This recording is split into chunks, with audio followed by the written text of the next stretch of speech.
What's up guys, Ryan here. Thank you for joining me for a new video. In this one, I'm doing an interview with a rock star from my Amazon merch Facebook group. Now, his name's William, and I saw him celebrating getting tiered up basically twice in a 2-week span. So he caught back-to-back waves of tier ups. And I knew y'all would be interested in how he was able to get out of tier 10 to tier 25 and then tier 25 to tier 100 so quickly. So I'm just gonna jump straight into it. It was a great interview. He shares a lot of valuable insights, and yeah, I hope you guys enjoy it.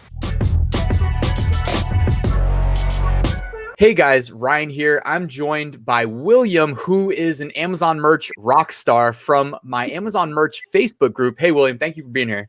Oh, it's an absolute pleasure, man. It's great. I really appreciate it. We did this interview on short notice. I saw him, it was like deja vu in the Facebook group where I saw him celebrating getting tiered up like 2 weeks ago, and then I saw him celebrating again today, and I had to just ask you if you could share some of your tips with the world, man. So thank you for being here again. Oh, absolutely. Well, let's see. Share some of my tips. Yeah, like how long have you been on merch first? Let's just start at the top. Like when did you get in? I joined merch on March 15th of this year. Okay, so it's July 23rd. So what is that, like 3 months, 4? 4 months. Going on 4, yeah. Okay, yeah. So a little bit of a slow start at first. Actually, you couldn't upload, could you? Couldn't upload. Yeah, I was about 2 weeks in when they shut down. So, oof. And I think at that point, when they shut down, I was at 11 sales. So 11 sales. Damn. Okay, so you already had the ball rolling too. Yeah, definitely. And so I couldn't do anything. And then once it, started back up, I just started listing again, and doing what I could do. That's awesome. Really just taking off the listings I had, because at that point I only had tier 10, so I was just shuffling things out, trying new things, just doing that whole thing until I got my next tier up. Nice. So are you saying that you would delete products to make room for new ones? Oh, absolutely. I deleted, I know 3 that had a sale. You even went that far? I even went that far. Like if we got one sale and it just nothing, my thought was when I hit 25, 100 on up, I'll just add them back. So, so that's what I've done. I've added a couple this last week that I had taken off previously, and did some little tweaks to them and then just put them back up. So, okay. So yeah, usually I wouldn't recommend doing that, but I mean, if you're in tier 10 and I'm sure it sounds like you were confident in whatever you replaced them with. Yeah. So yeah, more of the videos I watch, like yours, just getting more information on how to do keywords and listings and getting into the right niche. I just felt some of those were not hitting the mark. Because I'm sure maybe some of those, I don't know firsthand, but some of those may have been people that I was friends with on Facebook that might have bought one. So okay. that was kind of it was just one, and I'm like, let me try, some of these other ones. So hey, it's regardless of how it was purchased, though, it's on Amazon forever. That's the nice thing about it. That's true. I mean, I've purchased 2 myself, so there you go. I'm wearing my own shirt too. This was in one of my videos from it was my alien t-shirt from my Guten review. So getting out of tier 10, you said that because I'm sure that's what the average person watching right now wants to hear about. Before we talk about how you went from tier 10 to 25 to 100 in basically record time, like any other tier 10 tips, such as, like you said, sharing with friends on Facebook. Yeah, that was a big thing. I have my own Facebook page where I send people when I wear this shirt out in the street or something. Somebody says, "Hey, I like that." I give them my business card. It's got my Facebook page on it. They can go there and check out the shirts that I upload. Because I started this since merch is back up and running. I quit using a brand name on all my shirts, so that I could get in the search algorithm better. Renaming my shops to whatever niche I was in. So, and that seemed to help a lot. Yeah, I do the same. Yeah, so if I see them out, I can just give them that card. They can go to my Facebook page and they can see the link. And so you go. Well, first of all, man, that is brilliant, and just that little extra effort, to create a business card that goes to the Facebook page. Which, again, guys, the benefit of a Facebook page, and it doesn't have to be a Facebook page, but I mean, if that's pretty easy to set up. It's a central repository for his previous t-shirts and his future t-shirts. And it's not just like a link share to your network that may or may not be publicly exposed depending on your privacy settings on Facebook, you know, through your personal account, which, I mean, there's nothing wrong with people that do that, but it's like you're thinking a couple steps ahead there by setting up a page.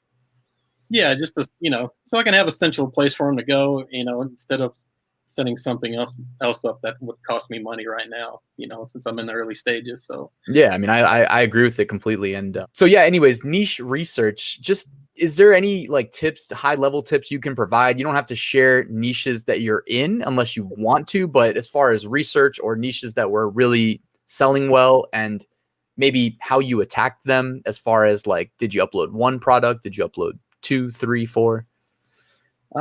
Well, really, most of my sales came from one shirt, from one niche, and I got into that. It's kind of funny. One of my friends I used to work with saw that I was selling shirts, and you know, I'd made a post about, if you got any ideas, you know, you're in a group and you can't find a shirt for what you do, your hobby, let me know, man. You know, and I'll put something up for you guys. And my friend said, "Hey, I'm in this group, and they're always looking for shirts and can never find them. So let me add you to it." And I was like, okay.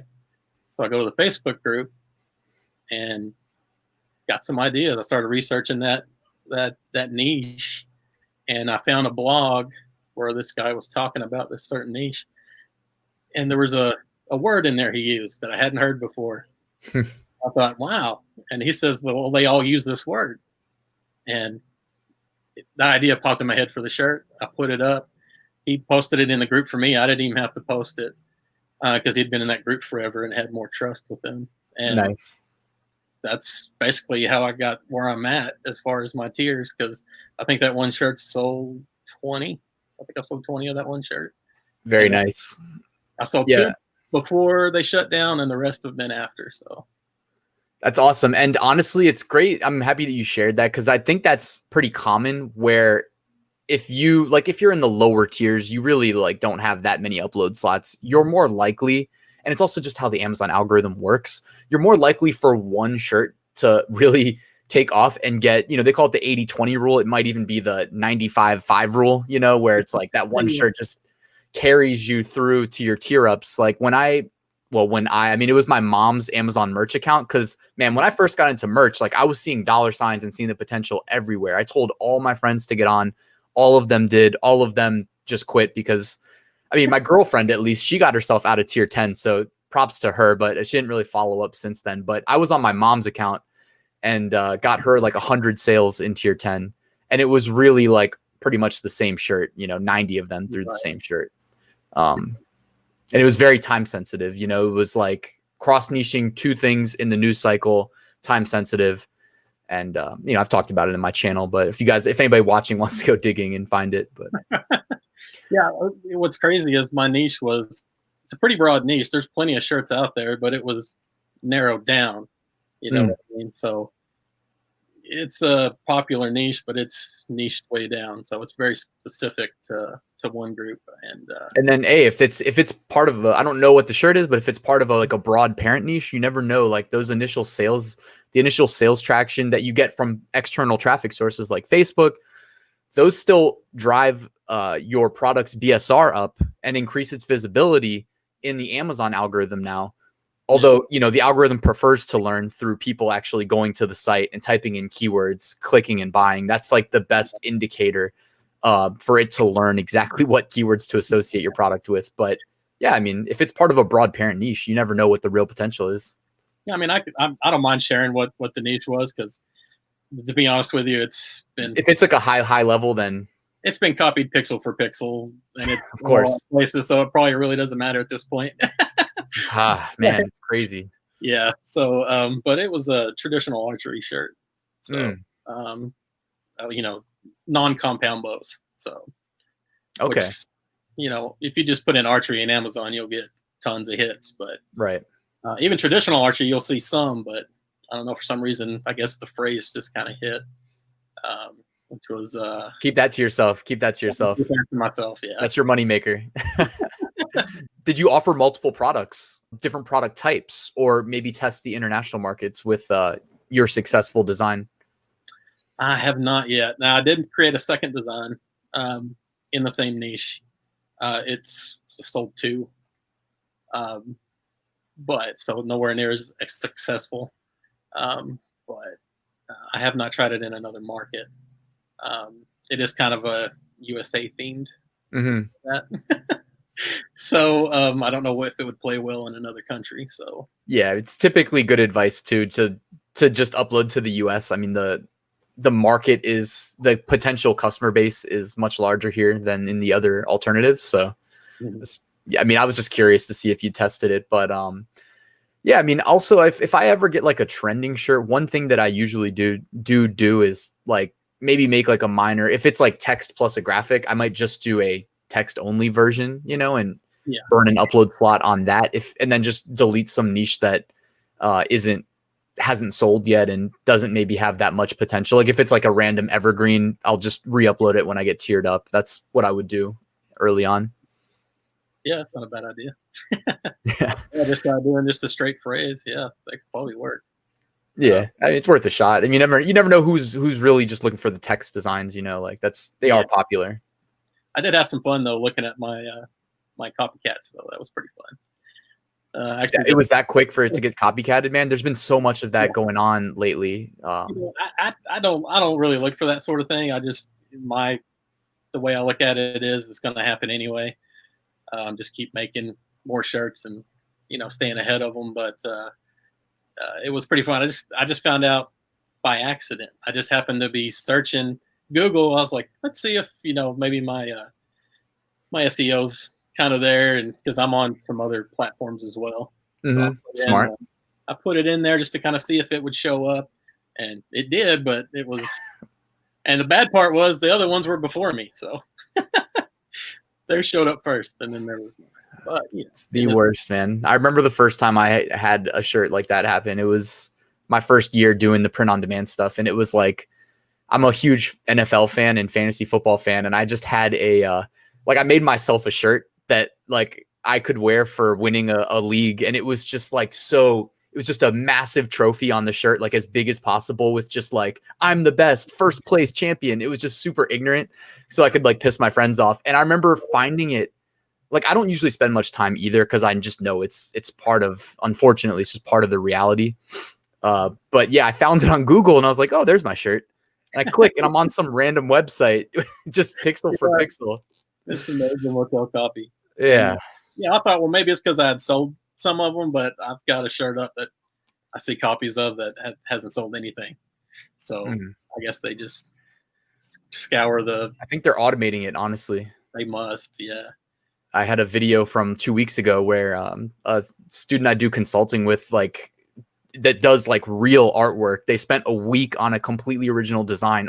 It got a sale and it was ripped off within 24 hours, except they didn't rip it pixel for pixel. They just recreated it using stolen graphics that I was able to reverse image search and find where they took it from. Naturally, they don't care. And then they uploaded it to like 10 plus products all through Seller Central. So not through merch, but Yeah, I actually found that the shirt where I was talking about on Seller Central, but it showed it, but it wasn't you couldn't purchase it, so I don't know what was going on there. But it's interesting. yeah, I haven't checked it again to see what it's doing. But Hey man, any other tips for new sellers though? I mean, everybody's got their ears and eyes open. You hit the last 2 tier ups. What are you going to do? You went from tier 10 to 25 to 100. What's your plan to get to tier 500? And we don't know when the tier up's going to be. It could be 2 weeks, could be a month, but what's your plan to get there as soon as possible? my plan right now is I've got my feelers out with different people I know. Like I was saying earlier, made a post about, hey, if you're in a group, you can't find a shirt for yourself, let me know. I'll put them up for sale. I can give you the link, and you can send them all to the link, and do it that way. I got a buddy that owns a food truck in North Carolina. He's wanting some shirts, man. I said, look, I'll just give you a link, put the shirt up, I'll share the profit with it. So you want to do it that way. So that's one thing. The other thing is get in these Facebook groups. If I'm looking at a niche, and just learn everything I can about that niche, because I think eventually there'll be something come up that'll trigger something that somebody else hasn't done. you hear people say that it's saturated. You can find a new niche every day. So if you look, yeah, there's infinite potential. yeah. So yeah, I think that's good advice. And I mean, my only two things I'd follow up with are regarding Facebook groups. They do tag you as new member when you join, so you don't want to be the guy who's tagged as new member spamming with even if they're relevant shirts. Maybe just wait till the new member tag falls off. Yeah, I don't even post anything in there. I just learn from them. So I don't even post. That one group, my buddy posted the shirt for me. But other than that, the other groups that I'm in, I may ask questions and stuff, but I don't even post my shirt. I just want to know the inside scoop on the niche they're in, what they're into, and then I can post the shirt on Merch by Amazon and see if it hits. Yeah, and Amazon loves when you drive external traffic to them. So I mean, you'll be rewarded. And the only other thing I was gonna say is there's a podcast from it's gotta be 2 to 3 years ago at this point. An Amazon merch podcast. Actually, I forget what is it called. It's called Merch Minds. Shout out Merch Minds. I used to listen to them as inspiration, and they interviewed a seller who made 7-figure profits on Amazon merch, one of the first people to do it. And they did it through, similar to what you said with your buddy and his food truck. He would go and market in person or via the phone to local businesses. And essentially, kind of the deal he would work out is they could put a sign up front with a QR code, and it would say buy a shirt with our merch, with our brand on it, wear it into the store, get 10% off, so a pizza shop or a tire shop, I think were the two examples he used. And they were moving so much product because the customers would go buy it from a trusted place, Amazon. They would get the discount. The company gets free advertising. Everybody wins. And he was charging $25 for the shirts back when that would pay a $11 royalty, I think. Nice. So it doesn't do that anymore, but yeah, that would still pay a nice royalty. I think it would be $8 now, maybe $9, but yeah, it'd still be good. It'd still be worth it. Plus you get those numbers and get up in here. So yeah, so there's still massive potential out there. And I mean, if you're creative like that guy was, I mean, there's really a lot of sky's the limit, Yeah, definitely. Yeah, I'm just going to keep learning more about keywords. I think that's my weakest point. So that's, that's why I'm going to keep pounding away at that, learn as much as I can and just test out different ways of doing it until I get there. So, nice. Yeah. And by the way, it's a good time for me to plug a Chrome extension that I just released with a friend of mine. It's replacing an old one that used to exist that they don't maintain anymore, but essentially it's completely free. And if you install it into your Google Chrome web browser, it will just show you in red if you type in a trigger word that will result in a rejection. So it's not going to do trademark for you, but it will, if you misspell shirt and you type SHIT, then it will catch that for you. Because if you hit publish, it's going to be an instant rejection. And there's a list of words. We've also got a list for youth size. So I will drop a link in the description for anybody interested in grabbing that completely free. Absolutely. Yeah. And William, man, I really appreciate you taking time out of your day to be here. I messaged William this morning and he was able to jump on same day. So I really appreciate that, man. No problem. I appreciate it, man. It was a pleasure. Cool. I look forward to seeing your next post about tier 500. Absolutely. You got to get ready for Q4. So yes. All right. I'll see you. All right. Thank you.